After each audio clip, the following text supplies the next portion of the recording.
Greetings, Dragon Warriors. Dragon Tempest here. The fires are lit, the scales are shining, and I'm proud to announce that the Paragon of Dragons has officially landed on Amazon Kindle. If you crave epic dragons, rising legends, and fire-forged heroes, this is the tale for you. So keep your tankards high, eat hearty, spread your wings, and let's soar off into the sunset.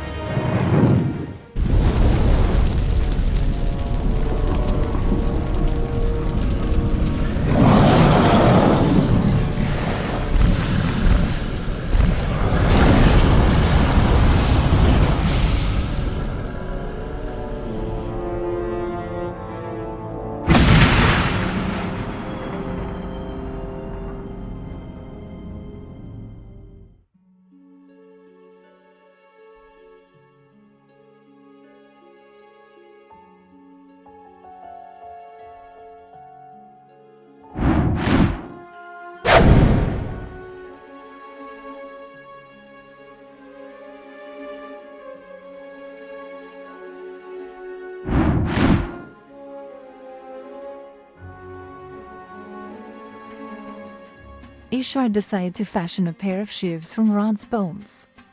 Erg offered to shape them for her, and within 2 minutes, she held 2 crude but deadly blades. I stepped to Rod's body and wrapped my hand around one of his tusks. For a moment, I hesitated, then pulled it free. When it came loose, I asked Ishar if I could borrow one of her sheaves. She handed me the one she had carved from a stone she'd found on our first day in the Underdark. Using its edge, I cut a few strands of my hair and tied them to the base of the tusk before slipping the cord over my head. The tusk rested heavily against my chest.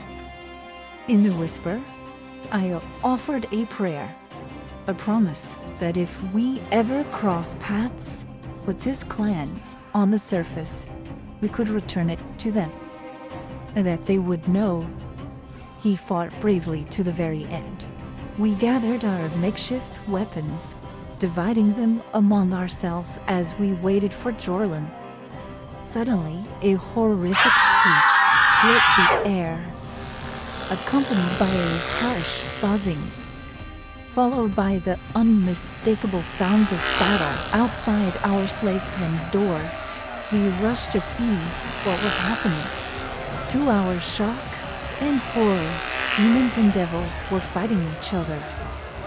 Around them, the drow scrambled to defend themselves and the outpost. Alarm horns began blaring, their urgent calls echoing through the chaos. Several Khazmai fly like demons with droning wings and meter like cobras.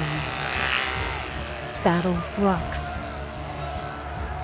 hulking fiends with humanoid frames, feathered wings, cruel talons, and savage beaks. All the while, they tore into the drow, who struggled desperately to defend themselves and Valken Velv. A drow guard running past spotted us huddled, watching the battle unfold. Back! He shouted, sprinting toward our pin. But before he could reach it, a Khazmai struck him from behind, piercing through his back, yanking him into the air. He screamed as the creature carried him off, wings beating furiously. Garrett slammed himself against the iron door with all of his might.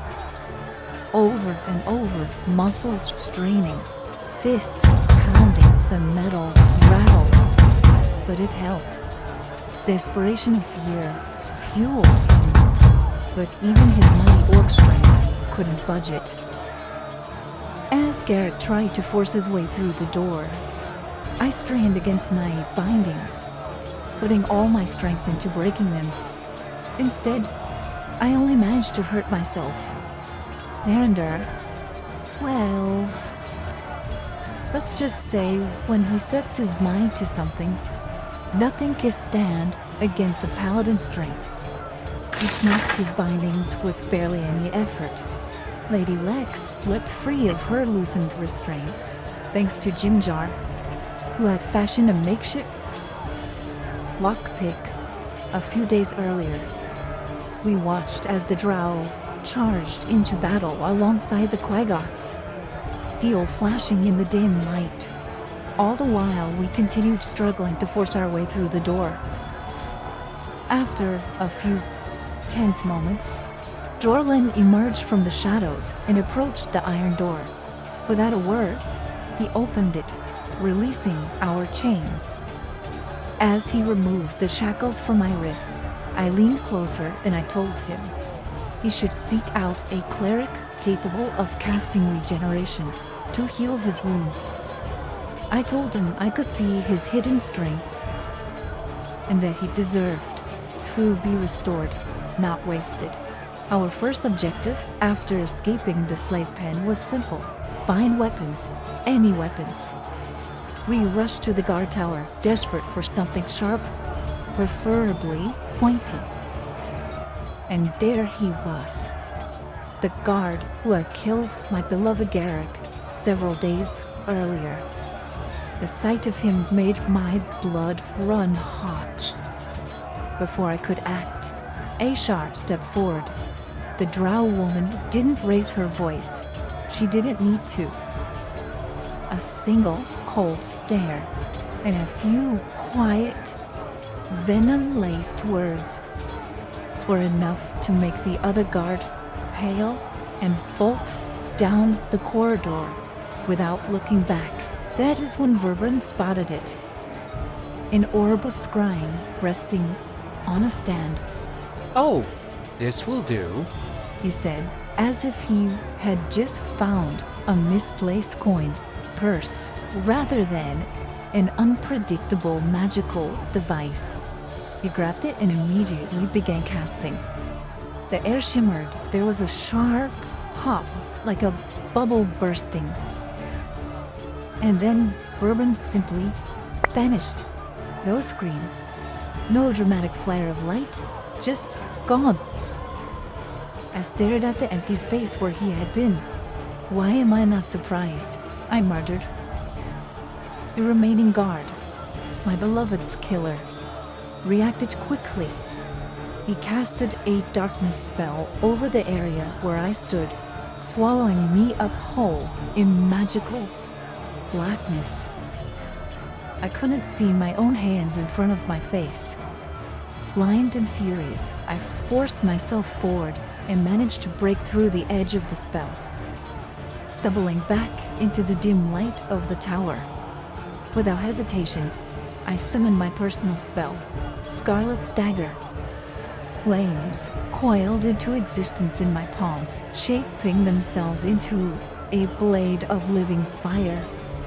Heat licked at my fingers as I hurled it at him, my anger gutting the throw. The fiery dagger streaked across the room and missed. It burst against the stone wall in a spray of sparks. Of course it did. A few tense moments later, with a soft pop, in the faint crackle of displaced air, Verbrand reappeared out of thin air, looking more startled than harmed. Before the guard could gather himself for another spell, Ashar melted into the shadows.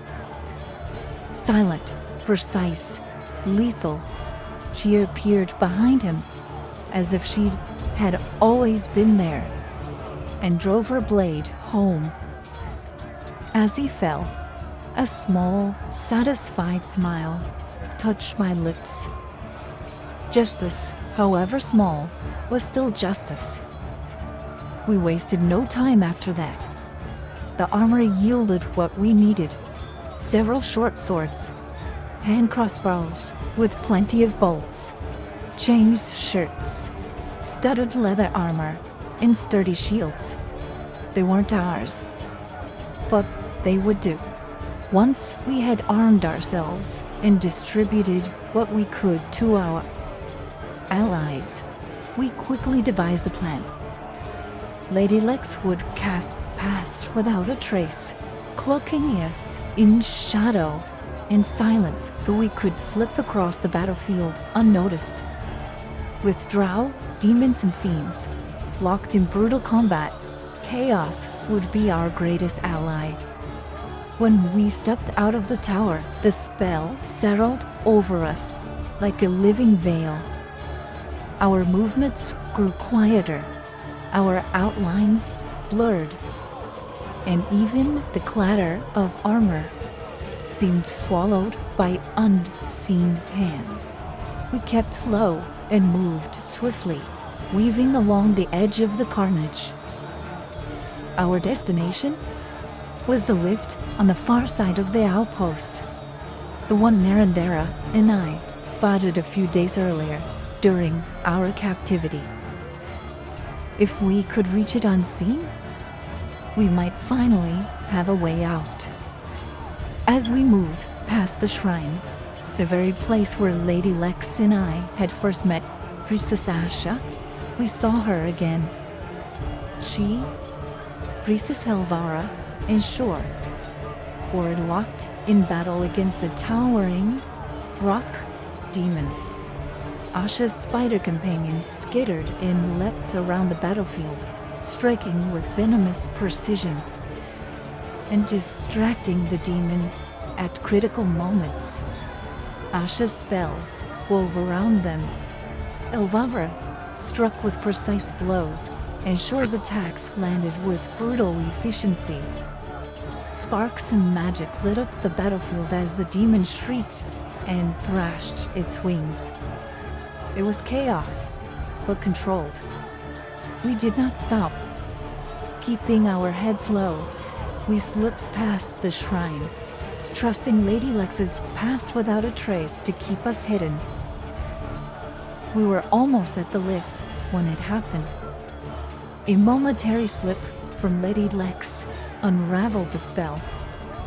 The shadowy veil dissipated like smoke caught in a sudden wind. The battlefield's noise crashed back into our ears. Exposed. Garrig, Narendara, Verban, and I moved instantly. By the time we reached the lift platform, we had formed a defensive line, weapons ready. If we were going to make it out alive, we would have to fight for it. It was decided that the first group to descend on the lift would consist of Eldeth, Jimjar, Topsy and her brother Turvy, Stool and Shushar. Prince Durndil and Sereth manned the lift, keeping it steady as the group carefully made their way down. Once they were safely on the lower level, the second group went down. Ubido, Prince Durndil, Sereth, and Lady Lex. This time, Aishar and Narendera took control of the lift. Before we could decide who would go next, Aishar spoke up. "We can jump." She said, a faint smirk on her lips. "I'll cast Featherfall. No one will get hurt." Her confidence was infectious. As we jumped, Verban murdered one last incantation. Of course, it triggered another wild magic surge. A swirl of butterflies erupted from the spell, accompanied by a plume of drifting flower petals. They danced around us as we descended, fluttering in every direction like some bizarre celebration. Asher laid out an exasperated sigh and turned to Verban. "Why? Did it have to be butterflies and flower petals?" She asked.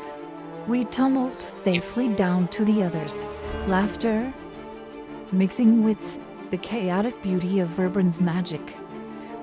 And with that, we finally escaped Falcon Velve, leaving its shadows behind and plunging deeper into the vast, twisting tunnels of the Underdark.